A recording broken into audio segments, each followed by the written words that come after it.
Today we visit a 500-year-old garden right in the heart of Amsterdam, and we get a look into their history as well as their amazing plant collection. You won't want to miss it, so stay tuned as we garden smart in the Netherlands.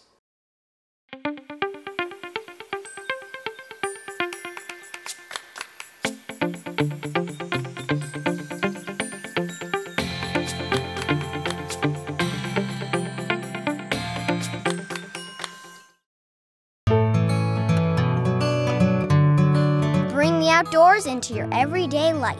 Bass Pro Shops can outfit all your adventures, even those in your backyard. Bass Pro Shops, your adventure starts here. DRAM has been providing gardeners with professional equipment for over 75 years. DRAM products feature 9 water patterns and are designed to nurture your plants with a shower of rain. DRAM for lawn and garden, available at garden centers near you.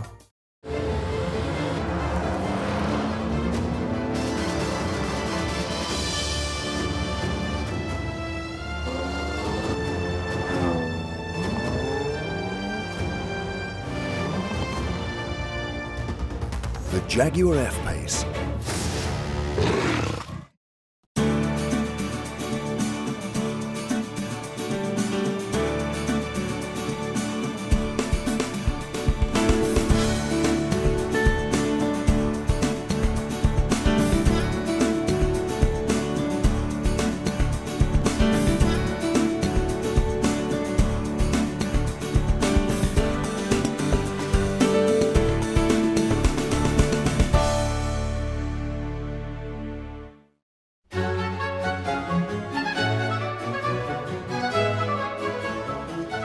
If a city could be a museum, Amsterdam would win global awards. With its tapestry of canals, gabled buildings, and free spirit, this mandated capital of the Netherlands has always attracted travelers and tourists. With world-class museums, quirky festivals, theater, live music, laid-back bars, and delightful restaurants, there's never a shortage of things to do in Amsterdam. We'll spend the day with Petra at Hortus Botanicus, founded in 1638 by the city to serve as an herb garden for doctors and apothecaries. It is situated right in the very center of the city and is home to a collection of plants that is quite unique. Don't let the size of the garden fool you. Nearly 4,000 species of plant call this sanctuary its home. Petra, thanks so much for joining us. Welcome, Eric. Here in Amsterdam, in the center of the city, we have the Hortus Botanicus, one of the oldest gardens in Europe, from 1638. Started as a medical garden, and right now a hotspot for tourists. It's been nearly a decade since I was here last, and every time I visit, it's such an amazing place, incredible diversity. I know you've certainly got some wonderful new collections to show off today. The weather is fine. There's a lot of flowering right now, so let's go. Wonderful.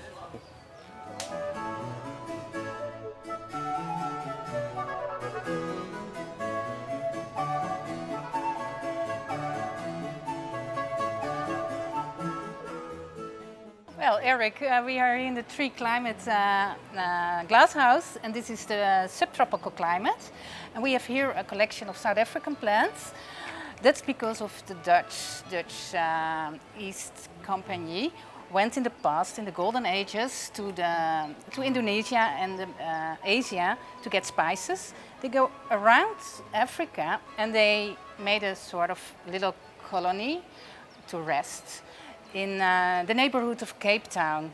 And there they found a lot of plants that they never saw. So that was quite interesting in that time, because at that time plants were hot because of research, science, trades, but also for prestige, because rich people, they like to have some beautiful exotic plants in their gardens or their land houses. And what are South African plants, do you know? Like we have here the bird of paradise, but also the Pelagonians, and a lot of bulbs like lilies, gladioli, they are all from South Africa. What are some of the other really unusual plants in this collection that you'd like to point out to us? I will show you the waterbloemetje. It's a South African name for a little water plant, and they use it in the stew. That's quite an ethnobotanical plant. It's also very ornamental, I think so. Yeah, and I guess there's a lot of culinary plants that have come out of the Dutch East Indies Trading Company, you know, as they were collecting herbs and spices and bringing those back to Europe. And so a lot of really interesting plant stories.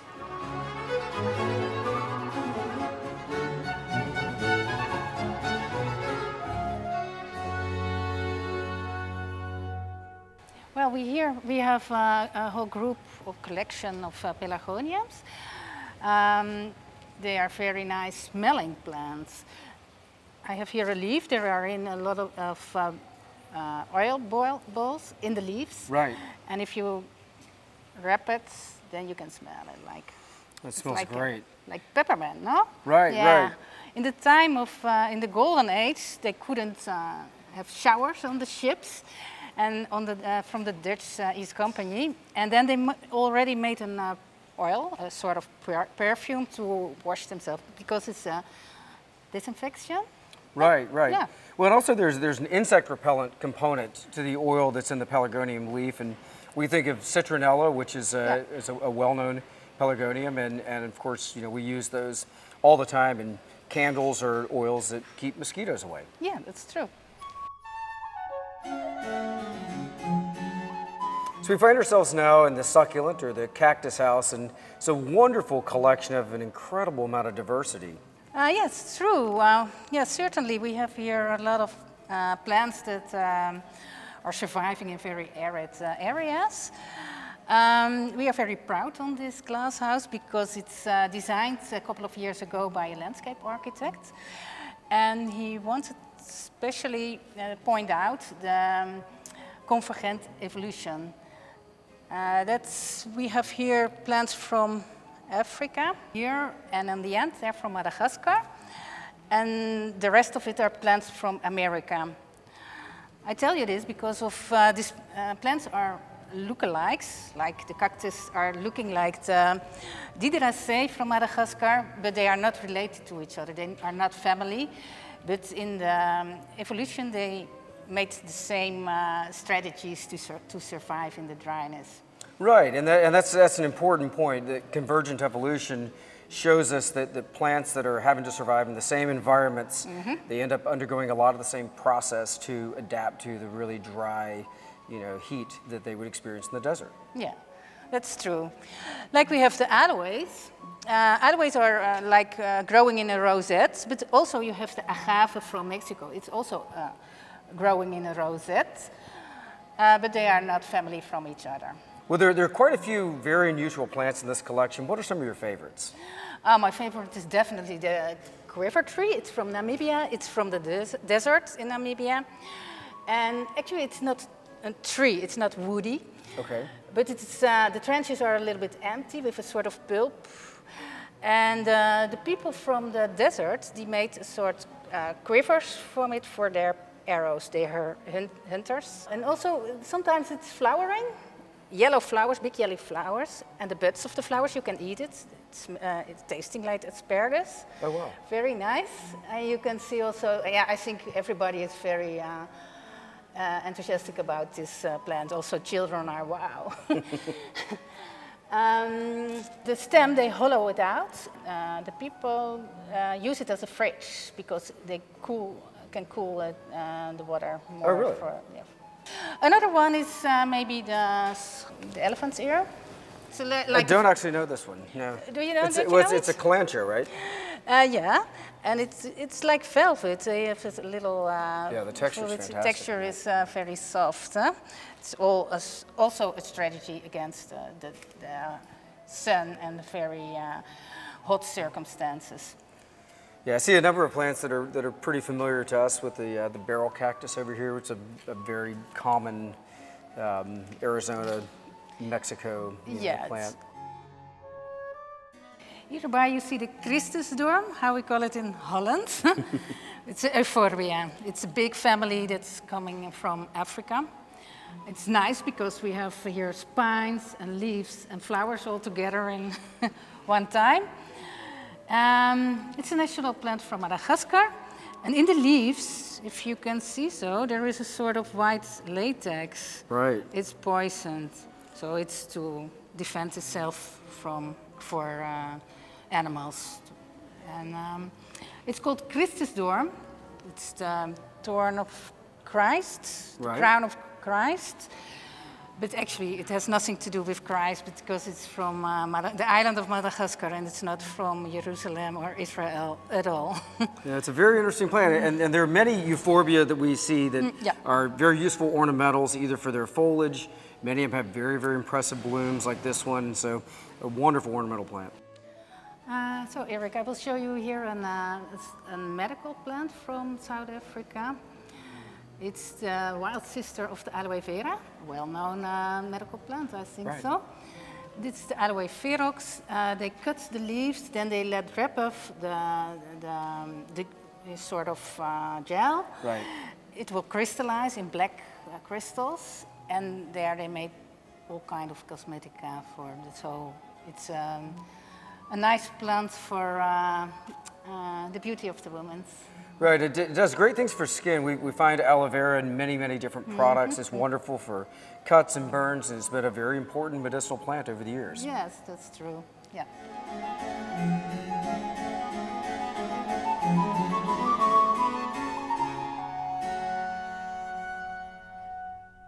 So now we're in the tropical greenhouse, and of course this is designed to mimic a rainforest, which is one of the most biodiverse environments in the world.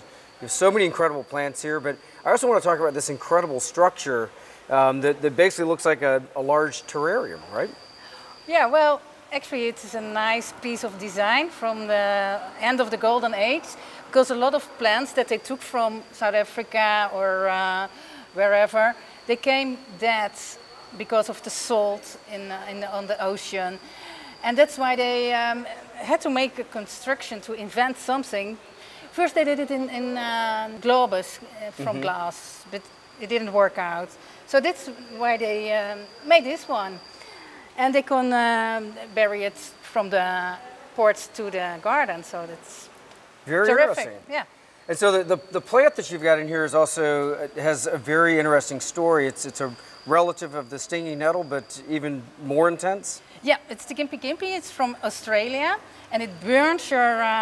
There is a poison in it, and it burns your skin. It's very. That's why we put it in afterglass in this thing, because it's terrible. Just for people's safety, right?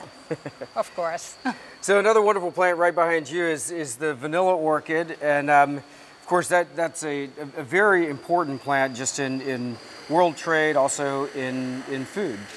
Yeah, it's an economical plant. Actually, it's from Mexico. It's an orchid and an epiphyte as well. Also climbing plant. But right now there are a lot of plantations in Réunion, Madagascar, on the islands, not in Mexico anymore. Okay. And they have to pollinate it by, the flower by hand because they don't have the bee. Very interesting. Responsible for the pollination in Mexico. So that's, but it is, of course, it's very nice spice that the bean of the flower, they let it fermentate, process of fermentation, and that's why it smells so fantastic. They use it in perfumes and also in Coca-Cola, I think. Yeah, and where would our ice cream be without it? Ice cream, definitely.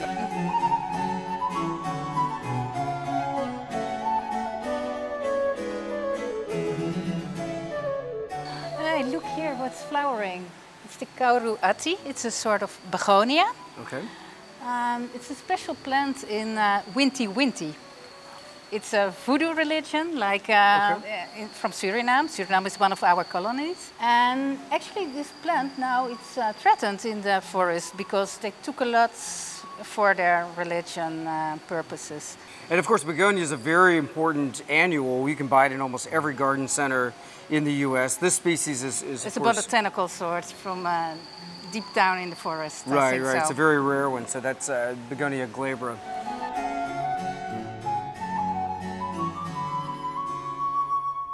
This palm is from West Africa, the palm oil. There's made a lot of the oil, like cookies and everything. It's a palm from West Africa, but right now there are a lot of plantations in Asia. Actually, the forest is threatened by this palm tree right now. No, indeed, indeed. And palm oil is very important as a culinary plant. As you said, we see it in so many different applications, whether it's baking or cooking, and they have been over-harvested in many parts of the world. Actually, our garden is responsible for the move from this tree to Asia, because it came in to Amsterdam, and later on they shipped it to Asia and started a plantation over there. Wow. The beginning of this process. Yeah. Wow. Well, here we see the reconstruction of the Snipendale time. Jan Snipendale, he was the first prefect that was appointed to make this medical garden. At that time, 1638. Wow. Wow. It was very heavy with the medical circumstances in the city. So the city council, they decided to make a herbal garden, not only to grow the herbs, but also for education to apotheques and pharmacists and doctors. Right. And Jan Snipendale, he started with maybe 100 plants, indigenous plants, but later on he had a lot of contacts and when he left he had 800 plants. And prior to modern medicine, we're talking about 500 years ago or so, all doctors had to work with were plants. And of course, even modern medicine is still largely plant-based. That's where a lot of the most important healing agents come from. Actually, a lot of plants that we have here are from the east of Europe. That's excellent. Well, this is a wonderful education garden, and it's a great opportunity for people in the community, or people from all over the world, to come see what medicinal plants would have been used at that point in time. So here we have the horseradish. It's a quite important medical plant. Actually, they use the roots. It's now flowering. You see on the flowers, it's a family of the Brassicaceae. Right. How do you call Brassicaceae. it? Brassicaceae. It's important for vitamin C.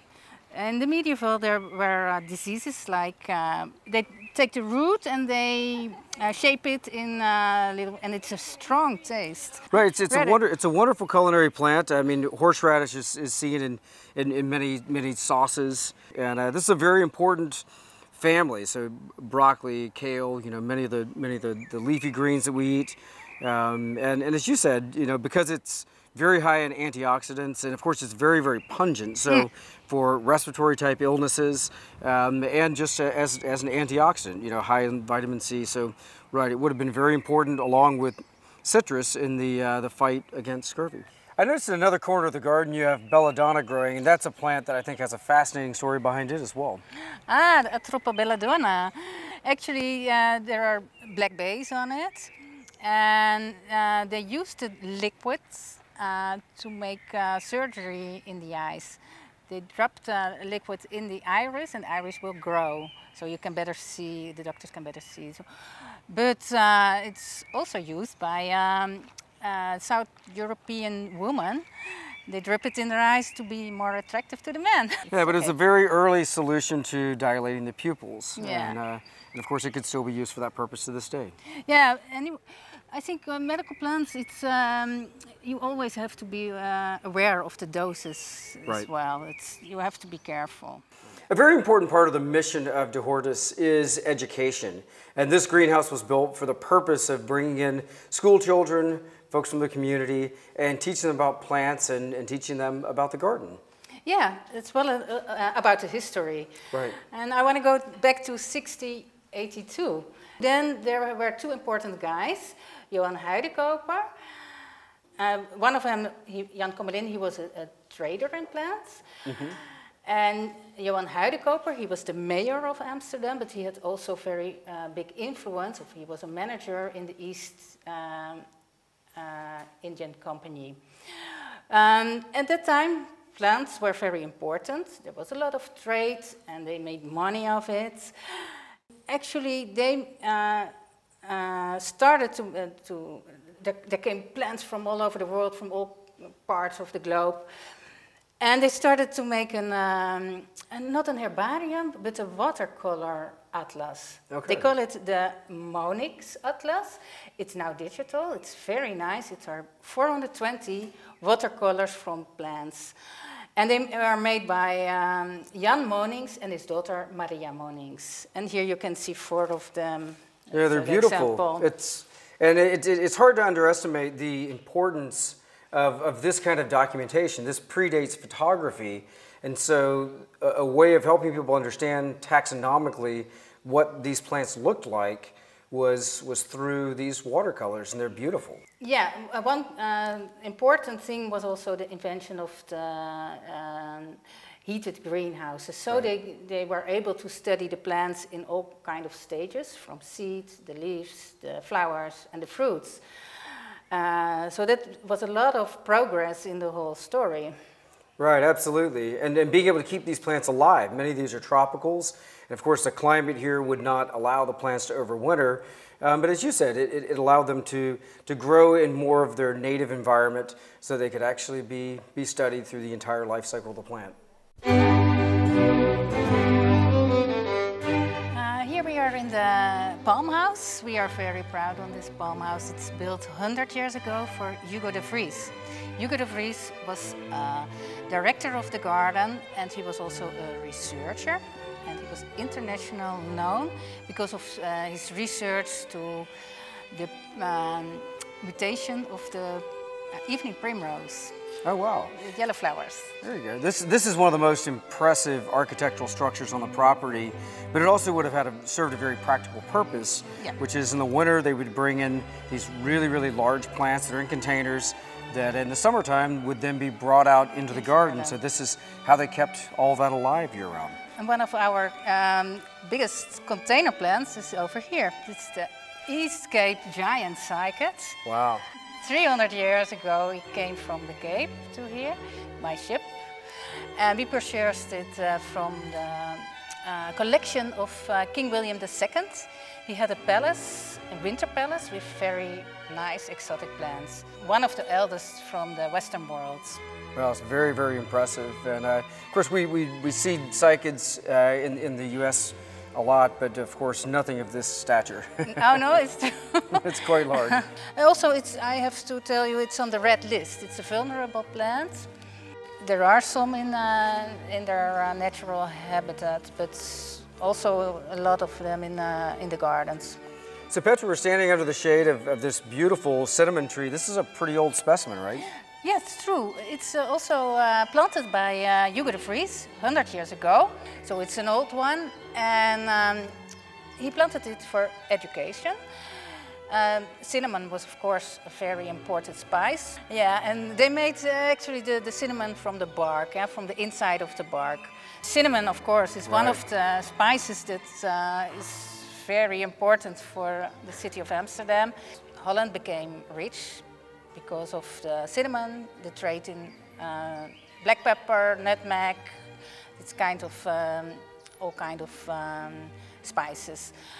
The kennel houses are a result of that. Right. Very important to the history of Holland, for sure. Sure, yeah. Well, Petra, thank you so much for spending the day with us. We've learned so much from you in this beautiful historic place. Oh, you're welcome, and have a nice trip in the other gardens here in Holland and Belgium. Thank you. Bye.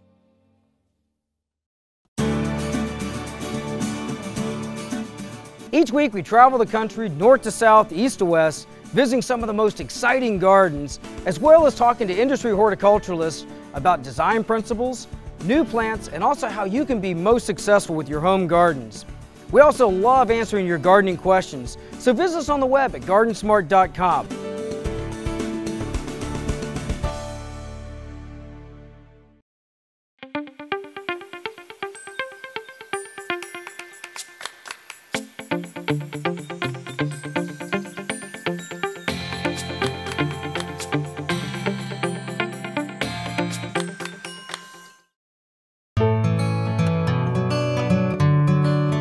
Outdoors into your everyday life.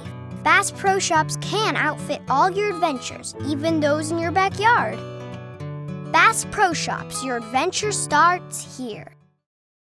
DRAM has been providing gardeners with professional equipment for over 75 years. DRAM products feature 9 water patterns and are designed to nurture your plants with a shower of rain. DRAM for lawn and garden, available at garden centers near you.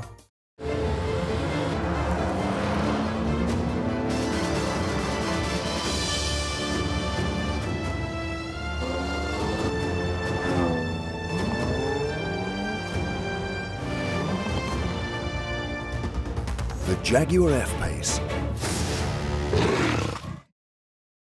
Today we visited an amazing urban garden and learned about the architecture, design, and the plants that make this place so special. If you have questions about anything you've seen today, visit us on the web at GardenSMART.com. You can also find us on Facebook and Instagram. And remember, even if you're a master gardener, there's always more to learn. So join us next week for more great gardening tips and ideas as we garden smart.